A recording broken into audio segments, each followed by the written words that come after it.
आदरणीय उपराष्ट्रपति जी, आदरणीय स्पीकर महोदय, मंच पर विराजमान सभी वरिष्ठ महानुभाव और 140 करोड़ देशवासियों के प्रतिनिधि, सभी माननीय सांसदगण, आपको और देशवासियों को गणेश चतुर्थी की अनेक अनेक शुभकामनाएं।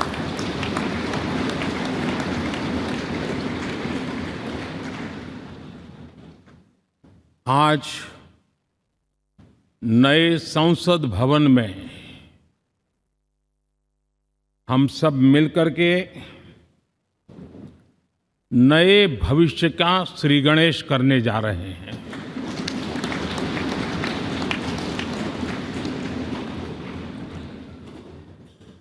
आज हम यहाँ विकसित भारत का संकल्प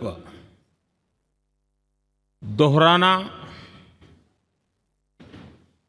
फिर एक बार संकल्पबद्ध होना और उसको परिपूर्ण करने के लिए जी जान से जुटने के इरादे से नए भवन की तरफ प्रस्थान कर रहे हैं।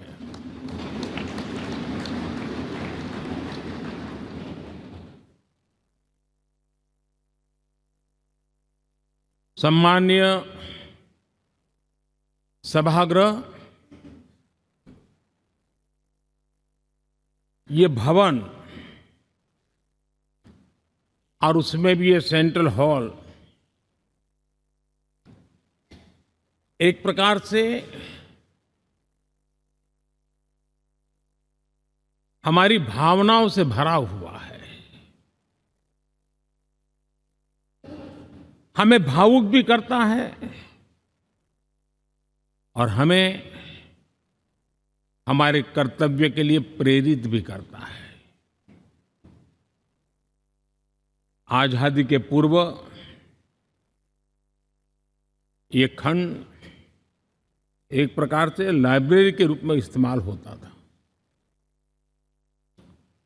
लेकिन बाद में संविधान सभा की बैठक यहाँ शुरू हुई और उन संविधान सभा की बैठकों के द्वारा गहन चर्चा विचारणा कर करके हमारा संविधान यहीं पर आकार लिया। यहीं पर 1947 में अंग्रेजी हुकूमत ने सत्ता हस्तांतरण किया, उस प्रक्रिया का भी साक्षी हमारा ये सेंट्रल हॉल है। इसी सेंट्रल हॉल में भारत के तिरंगे को अपनाया गया, हमारे राष्ट्रगान को अपनाया गया और ऐतिहासिक अवसरों पर आजादी के बाद भी सभी सरकारों के दरमियान अनेक अवसर आए जब दोनों सदनों ने मिलकर के यहाँ पर भारत के भाग्य को गढ़ने के पर विचार किया, सहमति बनाई और निर्णय भी किए। 1952 के बाद दुनिया के करीब 41 राष्ट्राध्यक्षों ने इस सेंट्रल हॉल में हमारे सभी माननीय सांसदों को संबोधित किया है।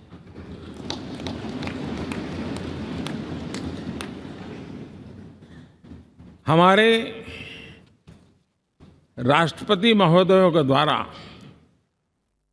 86 बार यहां संबोधन किया गया है।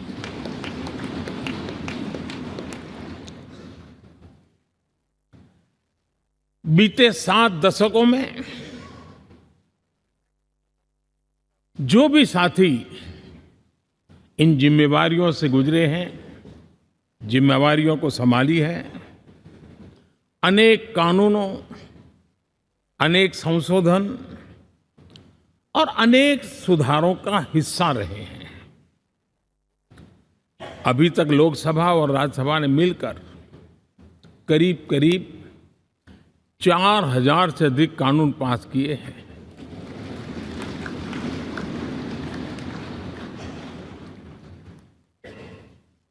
और कभी जरूरत पड़ी तो ज्वाइंट सेशन के माध्यम से भी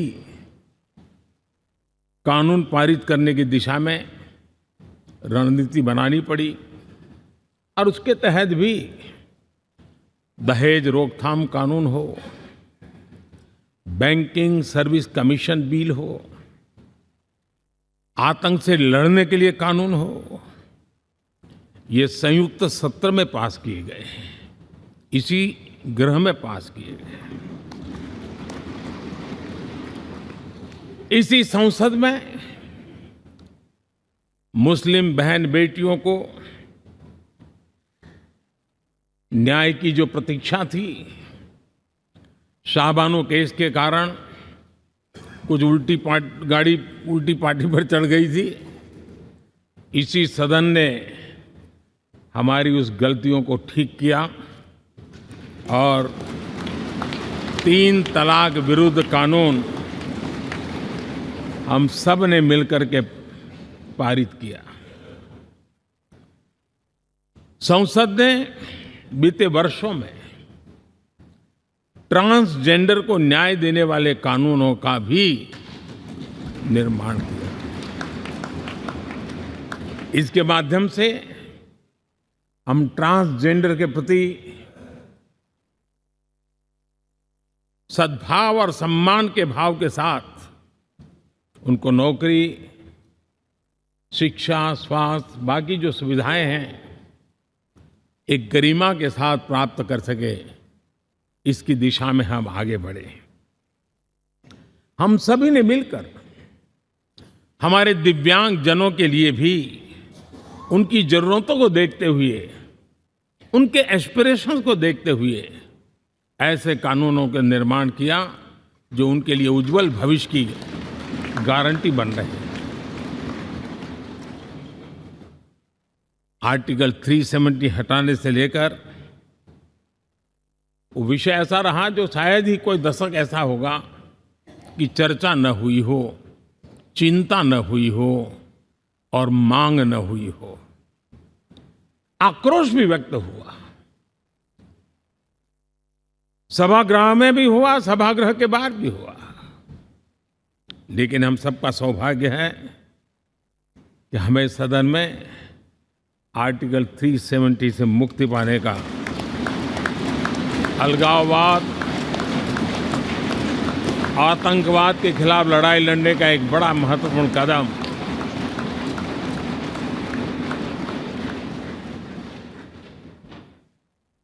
और इस महत्वपूर्ण काम में माननीय सांसदों की, संसद की बहुत बड़ी भूमिका है। जम्मू कश्मीर में इसी सदन में निर्मित हुआ संविधान हमारे पूर्वजों ने दिया हुआ वो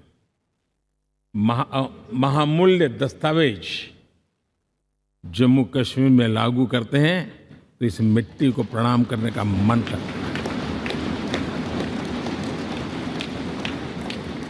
आज जम्मू और कश्मीर शांति और विकास के रास्ते पर चलने के लिए प्रतिबद्ध हुआ है और नए उमंग, नए उत्साह, नए संकल्प के साथ जम्मू कश्मीर के लोग आगे बढ़ने का कोई मौका अब छोड़ना नहीं चाहते हैं। ये दिखाता है कि संसद के सदस्यों ने मिलकर के संसद के भवन में कितने महत्वपूर्ण काम किए हैं। माननीय सांसदगण, लाल किले से मैंने कहा था यही समय है, सही समय है।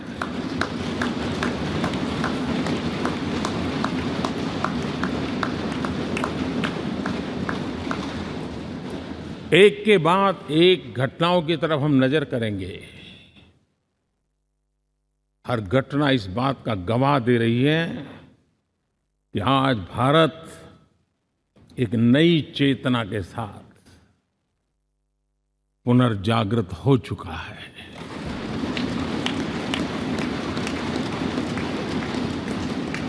भारत नई ऊर्जा से भर चुका है और यही चेतना, यही ऊर्जा इस देश के कोटि-कोटि जनों के सपनों को संकल्प में परिवर्तित कर सकती है और संकल्प को परिश्रम की पराकाष्ठा कर करके सिद्धि तक पहुंचा सकती है। ये हम देख सकते हैं।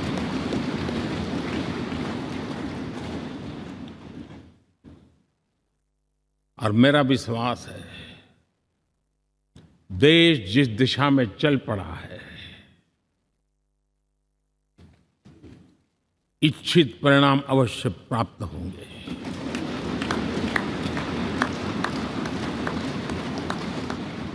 हम गति जितनी तेज करेंगे, परिणाम उतने जल्दी मिलेंगे।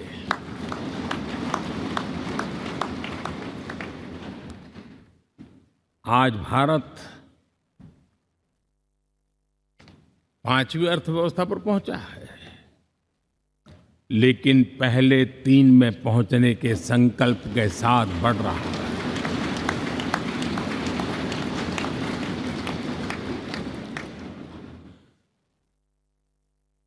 और मैं जिस स्थान पर बैठा हूं, जो जानकारियां प्राप्त होती है, उसके आधार पर विश्व के गणमान्य लोगों से बातचीत करता हूं, उसके आधार पर मैं बड़े विश्वास से कह रहा हूं, हम में से कुछ लोगों की निराशा हो सकती है, लेकिन दुनिया आश्वस्त है कि भारत टॉप 3 में पहुंच के रहेगा।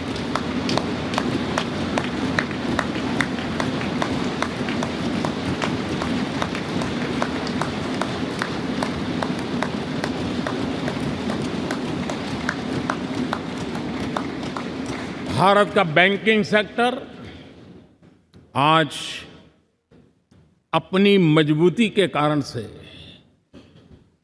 फिर एक बार दुनिया में सकारात्मक चर्चा का केंद्र बना हुआ है।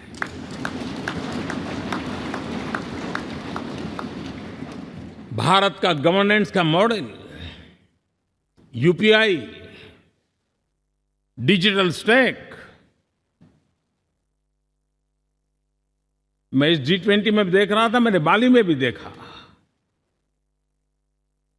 टेक्नोलॉजी की दुनिया को लेकर के भारत का नौजवान जिस प्रकार से आगे बढ़ रहा है, पूरे विश्व के लिए कौतुक भी है, आकर्षण भी है और स्वीकृति भी है।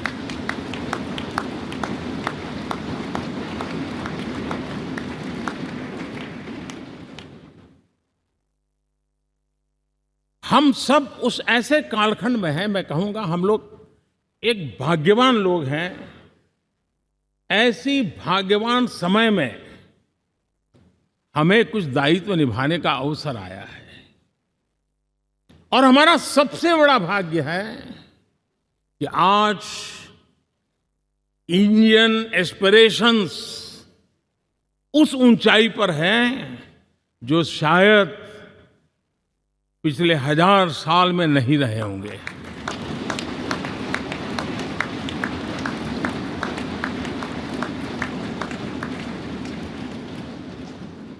गुलामी के जंजीरों ने उसके एस्पिरेशंस को दबोच के रखा था।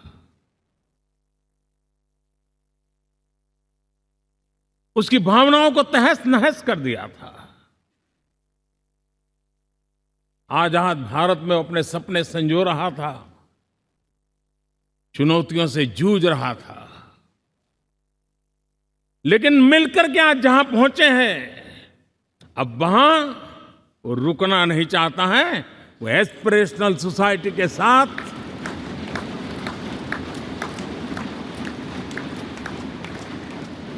नए लक्ष्य गढ़ना चाहता है।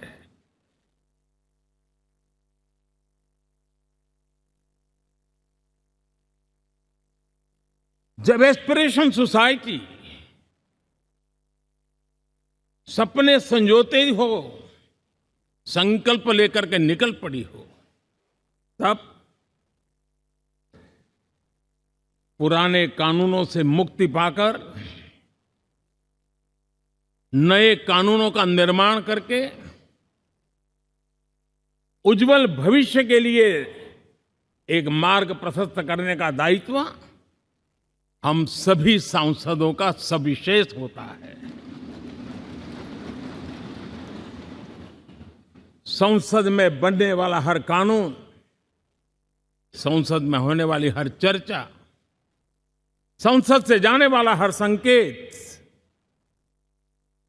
इंडियन एस्पिरेशन को बढ़ावा देने के लिए ही होना चाहिए। ये हम सबकी भावना भी है, कर्तव्य भी है और एक एक देशवासी की हमसे अपेक्षा भी है।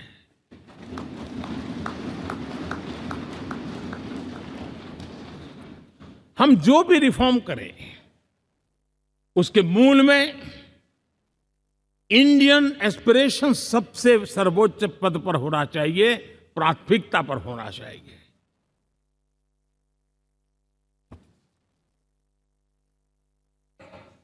लेकिन मैं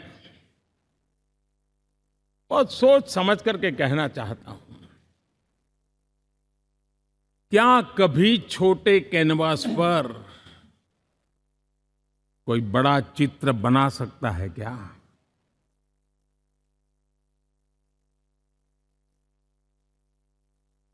जैसे छोटे कैनवास पर बड़ा चित्र नहीं बन सकता, वैसे हम भी अगर हमारे सोचने के कैनवास को बड़ा नहीं कर सकते तो भव्य भारत का चित्र भी हम नहीं अंकित कर सकते।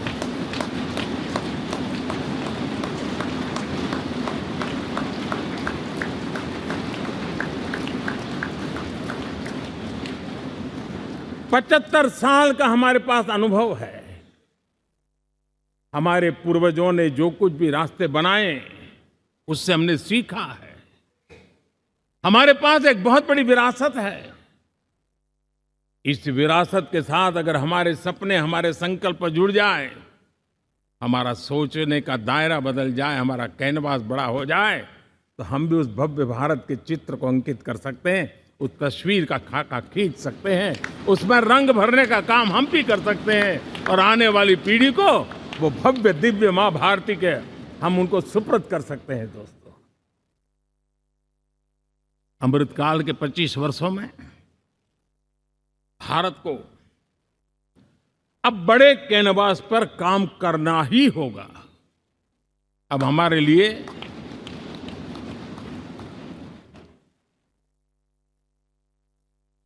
छोटी छोटी चीजों में उलझना वो वक्त चला गया है। हमें आत्मनिर्भर भारत बनाने के लक्ष्य को सबसे पहले परिपूर्ण करना चाहिए और हमसे शुरुआत होती है, हर नागरिक से शुरुआत होती है।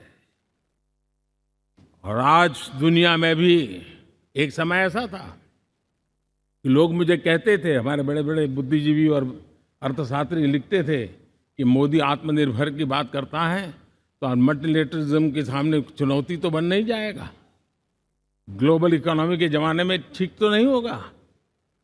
लेकिन 5 साल के भीतर भीतर देखा, दुनिया भारत के आत्मनिर्भर मॉडल की चर्चा करने लग गई है।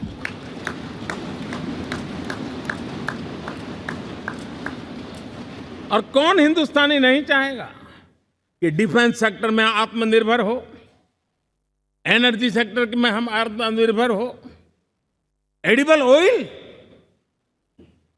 क्या इस देश को आत्मनिर्भर नहीं होना चाहिए? कृषि प्रधान देश हम कहते हैं। खाने का तेल क्या देश बाहर से लाएगा? बहुत समय की मांग है कि हमें आत्मनिर्भर भारत को संकल्प को पूरा करना, ये हम सबका दायित्व है। उसमें दल आड़े नहीं आते हैं, सिर्फ दिल चाहिए, देश के लिए चाहिए।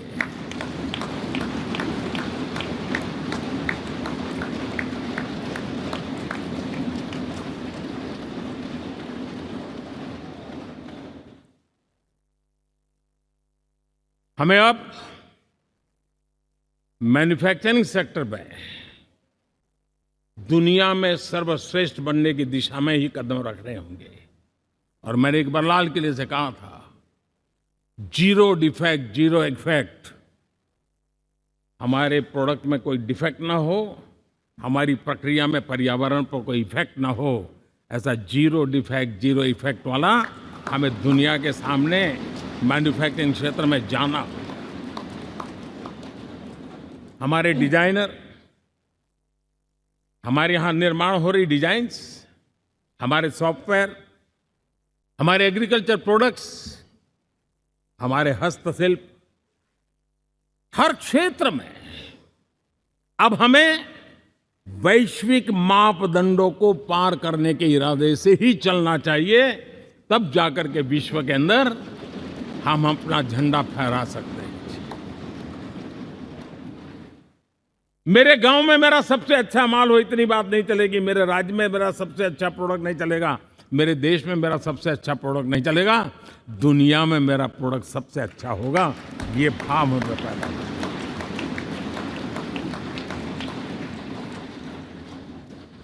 हमारी यूनिवर्सिटीज दुनिया के अंदर टॉप रैंकिंग में आए, अब इसमें हमें पीछे नहीं रहना है।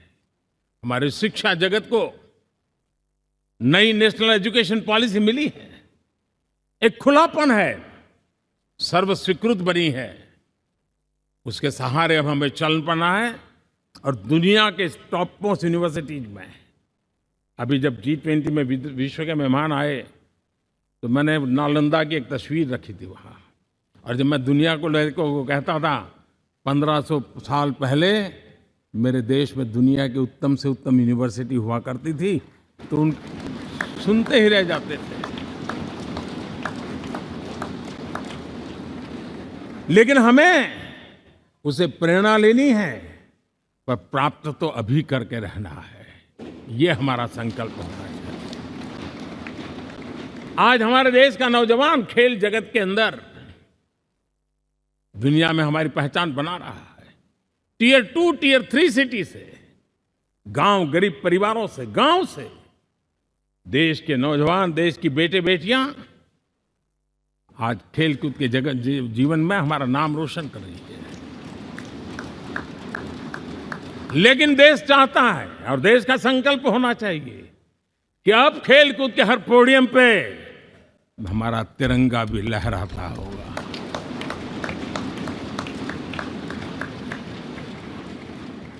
हमें अब पूरा हमारा दिमाग क्वालिटी पर फोकस करना ही होगा, ताकि हम विश्व की आशा अपेक्षाओं के अनुकूल और भारत के सामान्य मानव के जीवन में भी क्वालिटी ऑफ लाइफ के प्रति जो एस्पिरेशन बढ़ा है, उसको हम एड्रेस कर पाए। और जैसे मैंने कहा कि हम भाग्यवान हैं कि हम उस समय काम कर रहे हैं जब समाज अपने आप एक एस्पिरेशनल सोसाइटी है। हमारा और भी एक भाग्य है कि हम उस समय हैं जब हिंदुस्तान युवा देश है।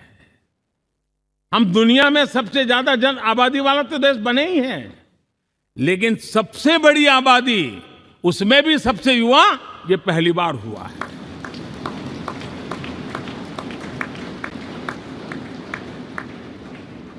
जिस देश के पास ये युवा शक्ति हो, युवा सामर्थ्य हो, तब हमें उसकी टैलेंट पे भरोसा है, हमें उसकी संकल्प शक्ति पे भरोसा है, उसकी साहस में हमें भरोसा है। और इसलिए हम चाहते हैं कि दुनिया में भारत का युवा अग्रिम पंक्ति में नजर आना चाहिए। वो स्थिति पैदा होनी चाहिए। आज पूरी दुनिया को स्किल मैन पावर की बहुत बड़ी जरूरत है, और भारत विश्व की इस आवश्यकता की पूर्ति के लिए अपने आप को सज्ज कर सकता है और उन आवश्यकताओं को पूरी कर करके दुनिया में अपनी एक जगह भी बना सकता है। और इसलिए विश्व में उनकी आवश्यकता के लिए किस प्रकार के मैन पावर की जरूरत है, किस प्रकार के उनको ह्यूमन रिसोर्स की जरूरत है, उस स्किल मैपिंग का काम भी चल रहा है। और उस स्किल मैपिंग के अनुसार भारत के अंदर स्किल डेवलपमेंट की तरफ हम बल दे रहे हैं। और जितना ज्यादा हम स्किल डेवलपमेंट पर बल देंगे, भारत के नौजवानों का सामर्थ्य विश्व में अपना डंका बजाने में कोई कमी नहीं रखेगा। और हिंदुस्तानी जहां गया है उसने अच्छाई की छाप छोड़ी है, कुछ कर गुजरने की छाप छोड़ी है। ये सामर्थ्य हमारे अंदर पहले से पड़ा हुआ है। और हमारे पहले जो लोग गए हैं उन्होंने इससे छवि भी बना के रखी हुई है। आपने देखा होगा पिछले दिनों करीब 150 नर्सिंग कॉलेज एक साथ खोलने का निर्णय किया। पूरे दुनिया में बहुत बड़ी रिक्वायरमेंट है नर्सिंग की। हमारी बहन, हमारी बेटियां, हमारे बेटे उस क्षेत्र में दुनिया में पहुंच सकते हैं, आसानी से पहुंच सकते हैं। पूरे विश्व की जरूरत है। और ये तो मानवता का काम है जिसमें हम पीछे नहीं रहेंगे। आज मेडिकल कॉलेजेस का इतना व्यापक रूप से निर्माण, देश की आवश्यकता तो पूरी करनी ही करनी है, दुनिया की आवश्यकताओं में भी योगदान दे सकते हैं। कहने का तात्पर्य यही है, हर छोटी चीज पर बारीकी से ध्यान देते हुए, उस पर अपना ध्यान केंद्रित करते हुए हमें आगे बढ़ना है। हमें भविष्य के लिए सही समय पर सही फैसले भी लेने होते हैं। हम फैसलों को टाल नहीं सकते हैं।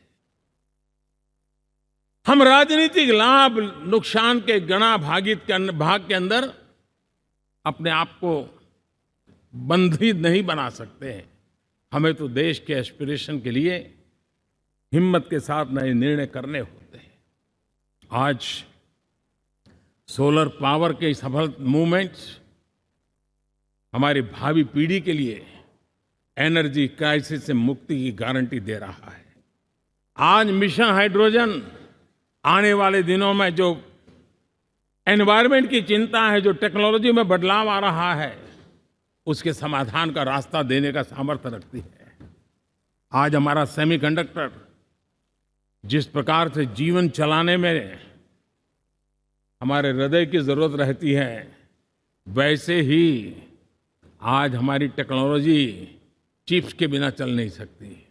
और सेमीकंडक्टर उसके लिए बहुत अनिवार्य हैं।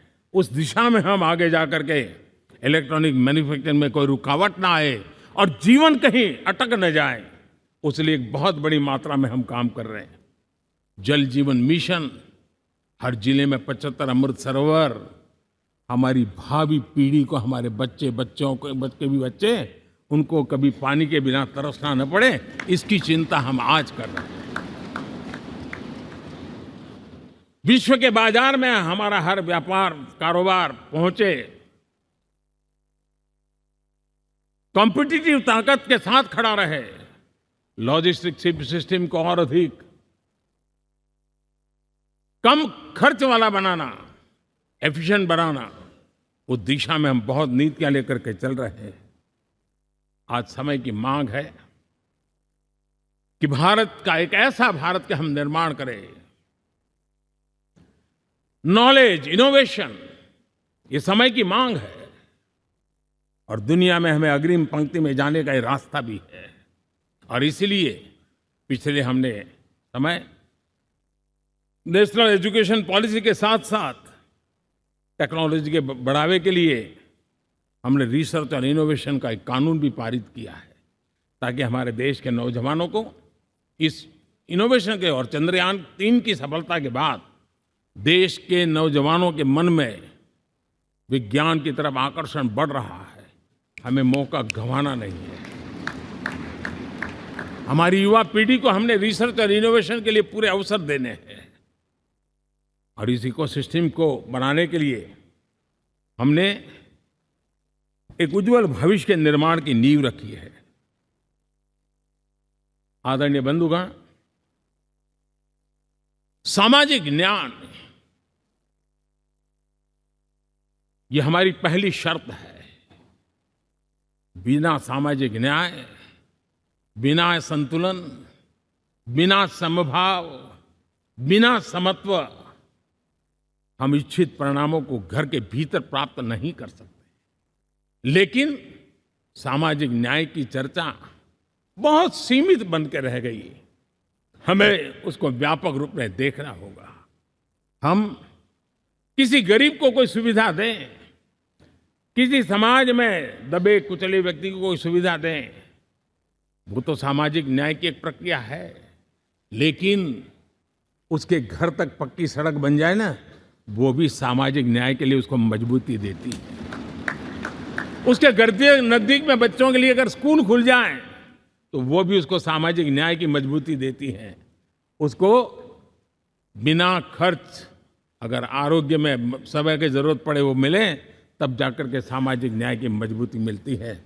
और इसलिए जिस प्रकार से समाज व्यवस्था में सामाजिक न्याय जरूरत है, वैसा ही राष्ट्र व्यवस्था में सामाजिक न्याय की आवश्यकता है। अब देश का कोई हिस्सा पीछे रह जाए, अविकसित रह जाए, ये भी सामाजिक न्याय के खिलाफ है। दुर्भाग्य से देश का पूर्वी इलाका, भारत का पूर्वी भाग जो समृद्धि से भरा हुआ है, लेकिन वहां के नौजवानों को रोजगार के लिए दूसरे इलाके में जाना पड़ रहा है। ये स्थिति हमें बदलनी है। हमारे देश के उस पूर्वी भाग को, इलाका को समृद्ध बना करके सामाजिक न्याय की मजबूती भी हमने देनी है। असंतुलित विकास, शरीर कितना भी स्वस्थ क्यों न हो, लेकिन एक उंगली को भी अगर लकवा मार गया है तो शरीर स्वस्थ नहीं माना जाता है। भारत कितना ही समृद्ध हो, लेकिन कोई अंग उसका दुर्बल रह जाए तो भारत समृद्धि में पीछे है, मानना पड़ेगा। और इसलिए हम सर्वांगीण विकास के पक्ष में, सामाजिक न्याय की उस ऊंचाई को प्राप्त करने के पक्ष में, दिशा में हमें आगे बढ़ना है। चाहे पूर्वी भारत हो, चाहे नॉर्थ ईस्ट हो, हमें उन चीजों को प्राप्त करना। और उसी लिए जो रणनीति कितनी सफल हुई है, 100 एस्पिरेशनल डिस्ट्रिक्ट पर विशेष काम किया, नौजवान अफसरों को लगाया गया, एक स्ट्रेटेजी बनाई गई। आज दुनिया उस मॉडल की चर्चा कर रही है। और आज 100 डिस्ट्रिक्ट, देश के कोने कोने में जो पीछे माने जाते थे, उसको बोझ मान लिया गया था। आज स्थिति ये बनी है कि वो 100 डिस्ट्रिक्ट अपने अपने राज्य में लीड कर रहे हैं, राज्य की एवरेज से भी ऊपर जा रहे हैं। और इस सफलता को देख करके, सामाजिक न्याय की इस भावना को मजबूत करते हुए 100 डिस्ट्रिक्ट में से आगे बढ़ करके अब जमीनी स्तर पर ले जाने के लिए 500 ब्लॉक तक उनको एस्पिरेशनल डिस्ट्रिक्ट ब्लॉक के नाते आइडेंटिफाई करके उसको मजबूती करने देने का काम चल रहा है। और मुझे विश्वास है ये एस्पिरेशनल ब्लॉक्स हैं, वो एक विकास का नया मॉडल बनने वाले हैं। वो एक प्रकार से देश के विकास के एक नए ऊर्जा केंद्र बनने की संभावना रखते हैं। और उस दिशा में भी हम आगे बढ़ रहे हैं। माननीय सांसदगण, आज विश्व की नजर भारत पर है। शीत युद्ध के समय हमारी पहचान कूटनिरपेक्ष देश के रूप में रही। उस समय की जो जरूरत थी, उसके जो लाभ होने थे, उस समय से हम गुजरे हैं। लेकिन अब भारत का स्थान कुछ और बना है। और इसलिए उस समय कूटनिरपेक्ष की अवस्था आवश्यक होगी। आज हम उस नीति को लेकर के चल रहे हैं, जिस नीति को अगर हमें पहचानना है तो विश्व मित्र के रूप में हम आगे बढ़ रहे हैं। हम दुनिया से मित्रता कर रहे हैं, दुनिया हमारे में मित्र खोज रही है। ये शायद विश्व में एक भारत ने, और दूरी नहीं, हो सके उतनी निकटता, उस रास्ते पर चल करके भी हम अपने विश्व मित्र के रूप में भाव आज सफलतापूर्वक आगे बढ़ा रहे हैं। और मुझे लगता है कि इसका लाभ आज भारत को हो रहा है। भारत आज दुनिया के लिए एक स्टेबल सप्लाई चेन के रूप में उभर रहा है। और आज विश्व की ये जरूरत है। और उस आवश्यकता की पूर्ति करने का काम G20 में भारत ग्लोबल साउथ के आवाज बनकर के उभरा है। ये बीज G20 समिट में जो बीज बोया गया है, मेरे देशवासी आने वाले समय देखेंगे कि वो ऐसा वटवृक्ष बनने वाला है, ऐसा वटवृक्ष बनने वाला है, विश्वास का ऐसा वटवृक्ष बनने वाला है जिसकी साया में आने वाली पीढ़ियां सदियों तक एक गर्व के साथ अपना सीना तान करके खड़ी रहेगी। ये मुझे विश्वास है।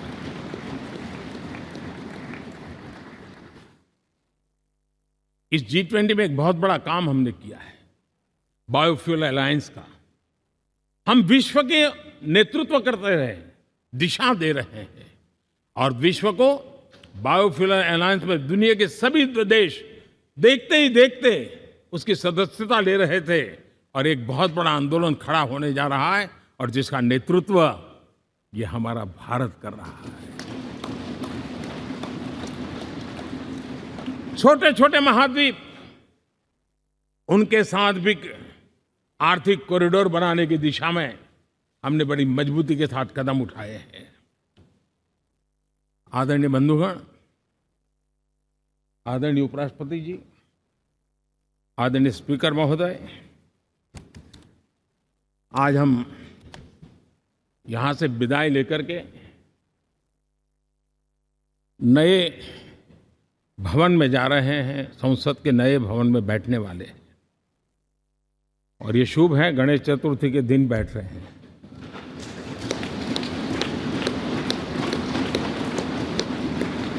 लेकिन मैं एक आप दोनों महानुभावों को एक प्रार्थना कर रहा हूं, एक विचार आपके सामने रख रहा हूं। मैं आशा करता हूं कि आप दोनों मिलकर के उस विचार पर जहां भी जरूरत पड़े मंथन करके कुछ निर्णय अवश्य कीजिए। और मेरी प्रार्थना है, मेरा सुझाव है कि अब हम जब नए सदन में जा रहे हैं तब इसकी गरिमा कभी भी कम नहीं होनी चाहिए।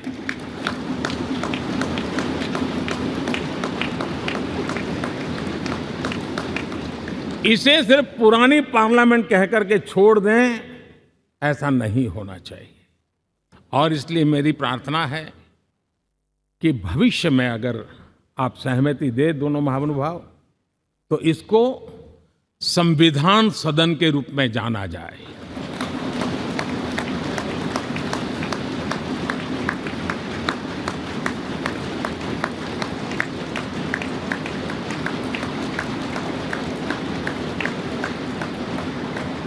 ताकि ये हमेशा हमारे रक्षा के लिए हमारी जीवन प्रेरणा बनी रहेगी। और जब संविधान सदन कहेंगे तब उन महापुरुषों का याद भी उसके साथ जुड़ जाएगी जो कभी संविधान सभा में यहाँ बैठा करते थे, गणमान्य महापुरुष बैठा करते थे। और इसलिए भावी पीढ़ी को ये तोहफा भी देने का अवसर हमें जाने नहीं देना चाहिए। मैं फिर एक बार इस पवित्र भूमि को प्रणाम करता हूँ।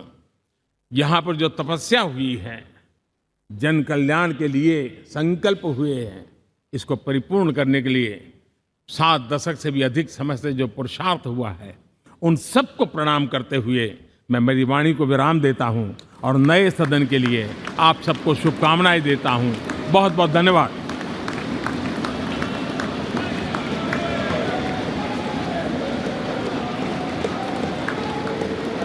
बहुत बहुत धन्यवाद मान्यवर। अब मेरा विनम्र निवेदन माननीय उपराष्ट्रपति जी एवं हर तरह की खबर सब तो पहला वेखण लई सबसक्राइब करो चैनल काशी टीवी। हर अपडेट का संकेत मिलता रहे, दबाओ बेल आइकन अते लाइक करो फेसबुक पेज काशी टीवी।